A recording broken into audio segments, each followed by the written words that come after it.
Hello दोस्तों, welcome to the my YouTube channel educational point. स्वागत है आपका मेरे इस नए वीडियो में। आज मैं लेके आई हूँ क्लास 12 के लिए बहुत ही इंपॉर्टेंट टॉपिक जो कि लेटर का है और एक और बेहतरीन लेटर है ये, जो कि क्लास 12 के यूपी बोर्ड के एग्ज़ाम में लगातार 4 साल यानी कि 2020, 21, 22, 23, 24 के एग्ज़ाम में पूछे गए सवाल हैं ये कि डिस्ट्रिक्ट मजिस्ट्रेट पर लेटर कैसे लिखें।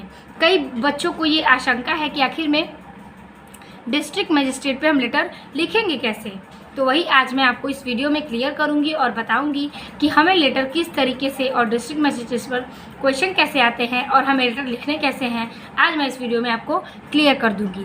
तो आइए देखते हैं कि इस पर हम लेटर में क्वेश्चन आते कैसे हैं। तो क्वेश्चन रहेगा, write a letter to the district magistrate complaining about frequent breakdown of electric supply in your locality. तो कह रहा है कि हमें पत्र लिखना है, किस पे? डीएम साहब पे। हमें डीएम साहब यानी डिस्ट्रिक्ट मजिस्ट्रेट पर एक पत्र लिखना है, ठीक है। तो वो कंप्लेन करना है, बार बार कंप्लेन हो रही है, मतलब कंप्लेन करना है हमें डीएम साहब को कि बार बार frequent breakdown of the electricity supply in your locality, यानी कि हमारे इलाके में बिजली की बार बार कटौती की जा रही है और यही कंप्लेन उन्हें डिस्ट्रिक्ट मजिस्ट्रेट यानी कि डीएम साहब तक पहुंचानी है इस लेटर के द्वारा। तो आइए हम देखते हैं इसमें हम लेटर किस तरीके से लिखेंगे। तो हमें लेटर में सबसे स्टार्टिंग में अपना मेंशन करना है क्या कि हम कहाँ के रहने वाले हैं। उसके बाद हमें डेट मेंशन करनी है और उसके बाद हम जहाँ पत्र भेजने वाले हैं वहाँ का हमें ये एड्रेस मेंशन करना है। तो आइए हम देखते हैं। सबसे पहले हमारा सेंडर नेम क्या है, मतलब सेंडर जो हम पेपर को जहाँ से सेंड करते हैं इस लेटर को, और रिसीवर में हमें ये एड्रेस डालनी है। तो हमारा जो सेंडर लोग हैं, मतलब जो सेंड करने वाले हैं, वो सुंदरवन कॉलोनी और प्रयागराज के हैं। सुंदरवन कॉलोनी प्रयागराज से वो स्थित है और वहीं से वो पत्र भेज रहे हैं और डेट है 4 दिसंबर 2020 का, ठीक है। तो आप यहाँ पे कोई भी सन मेंशन कर सकते हैं, लेकिन आपको नेट करंट वाली जो डेट है वो मेंशन नहीं करनी है। फिर हम लिखेंगे डिस्ट्रिक्ट मजिस्ट्रेट, यानी कि जो रिसीवर है, जो रिसीव करने वाले हैं, वो डिस्ट्रिक्ट मजिस्ट्रेट में है, वो भी प्रयागराज में, ठीक है। हमारा जो विषय है उसे हम लिख लेंगे, यानी सब्जेक्ट लिखेंगे प्रॉब्लम ऑफ इलेक्ट्रिक सप्लाई। हमारी प्रॉब्लम क्या है? बिजली की। उसके बाद हमें लिखना है डियर सर। अब हम सर को रिक्वेस्ट क्या कर रहे हैं उस सब के बारे में हमें इस पूरे लाइन में समझाना है और बताना है कि हमें आखिर में वर्ड लिखना क्या है। तो आइए स्टार्ट करते हैं कि इसमें हमें लिखना क्या है। आप बीच में कई वर्ड्स ऐड भी कर सकते हैं, लेकिन बहुत ही ईजी है। अगर आप ये याद करके लिख सकते हैं तो आपके पूरे के पूरे 10 मार्क्स मिल जाएंगे। तो लिखना इसमें ये है, लाइन चेंज करने के बाद आपको इसी रूट में पूरे लाइन लिखनी है। तो I am a residence of Sundarvan colony Prayagraj. मैं प्रयागराज के सुंदरवन कॉलोनी का रहने वाला हूँ। क्या है ये? प्रयागराज के सुंदरवन कॉलोनी के रहने वाले जो हैं वो ये पत्र लिख रहे हैं। I am writing this letter you to show the problem about frequent breakdown of electricity supply in our locality. तो लिख रहा है कि I am writing this letter, मैं ये पत्र लिख रहा हूँ, you to show the problem about frequent breakdown, आपको दिखाने के लिए कि बार बार कटौती हो रही है, ठीक है, बार बार कटौती की जा रही है of electric supply of in our locality, बार बार कटौती की जा रही है बिजली की हमारे इलाके में।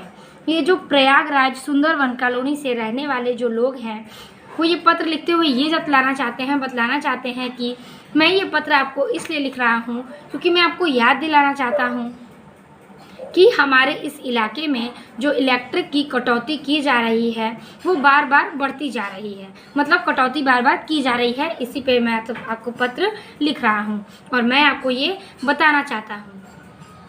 फिर हम लिखेंगे we are in a difficult situation, कि हम बहुत ही नाजुक और बुरी स्थिति में हैं, मतलब वो बहुत ही क्या है, आश्चर्यजनक स्थिति में है, यानी कि बहुत ही नाजुक और डिफ़िकल्ट स्थिति में है। वही कह रहे हैं कि हम लोग बहुत ही परेशान हैं और नाजुक स्थिति में हैं।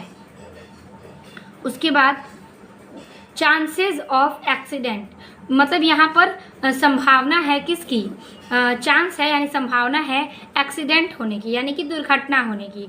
ऑन द रोड, सड़कों पर, ठीक है, यहाँ पर चांस है बहुत ज़्यादा दुर्घटना होने की सड़कों पर।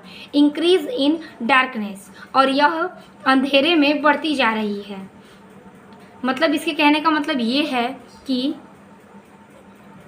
जो दुर्घटना की संभावना है वो सड़कों पर बढ़ती जा रही है और अंधेरे से ये घटना हो रही है। स्टूडेंट्स, छात्रों को, students are not able to study properly, छात्र ठीक से पढ़ नहीं पा रहे हैं। तो इनके कहने का मतलब यह है कि यहाँ पर छात्र भी ठीक से पढ़ नहीं पा रहे हैं क्योंकि यहाँ पर इलेक्ट्रिसिटी की प्रॉब्लम हो रही है इस वजह से। फिर I want to take prompt action so power supply, तो मैं चाहता हूँ कि आप तत्काल कार्रवाई कीजिए। वो कहना चाहते हैं इस पत्र के द्वारा कि आप तत्काल इसकी कार्रवाई कीजिए।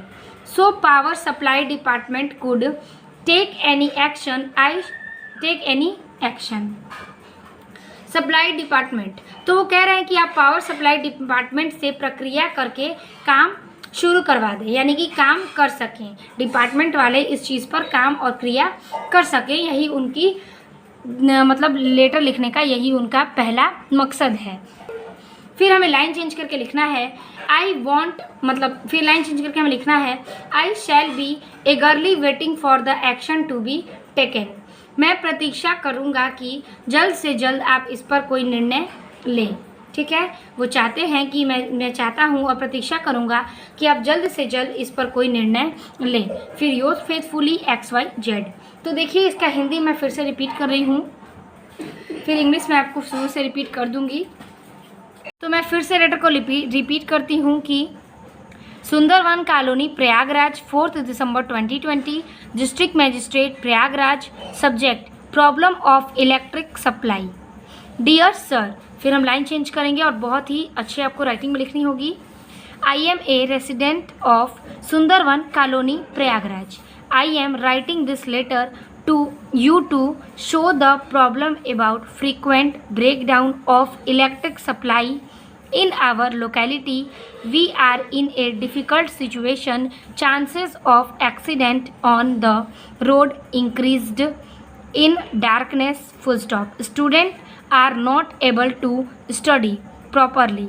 फिर लाइन चेंज करना है और लिखना है आपको I want to take prompt action so power supply department could take any action.